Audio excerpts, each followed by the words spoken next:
Leaders of protesting Indian farmers have begun a one-day hunger strike against agricultural reforms they say threaten their livelihoods. The reforms, contained in 3 laws enacted in September, loosen rules around the sale, pricing and storage of farm produce. More than half of India's working population comes from the agricultural sector. That's according to the country's most recent census. But farmers have also seen their economic influence fade over the last 3 decades. Once producing a third of India's GDP, farming now only accounts for around 15%. Small growers fear these new laws will mean the end of price support for staples such as wheat and rice and leave them at the mercy of big business. But the government argues that laws will make the sector more efficient by giving farmers a wider market to sell to. Thousands of people have been taking part in protests across the UK and the world to show support for the farmers in India. Many of them originate from farming backgrounds in the Punjab and have family members protesting in Delhi. Monica Plaha has been speaking to 2 British protesters whose family livelihood depend on farming. Standing up to the new farming bills. Until change is made, Indian farmers show no sign of leaving the Delhi border. And this hasn't gone unnoticed. Demonstrations across the world have taken place in support of farmers.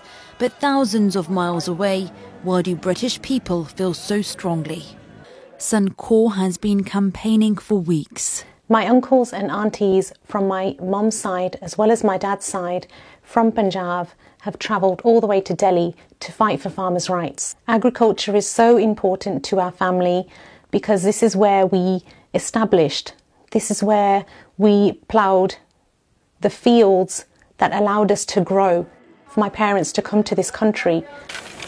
India is one of the world's biggest agricultural producers. In fact, 70% of rural households rely on this industry. The majority of protesters have come from the Punjab. It's known as the country's breadbasket.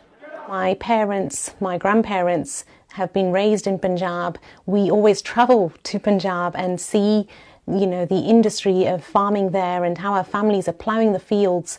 We have so much culture, and this is why we support this movement. We predominantly farm rice and wheat.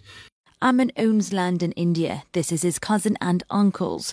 They've travelled hundreds of miles from the Punjab to Delhi to join in with the protest. They've actually said that they're prepared to be there for as long as it takes, whether it's weeks or even if it's months. The Indian government passed 3 new laws which allow farmers to sell their produce directly to private buyers. They argue it will abolish the middlemen and improve farmers' pay.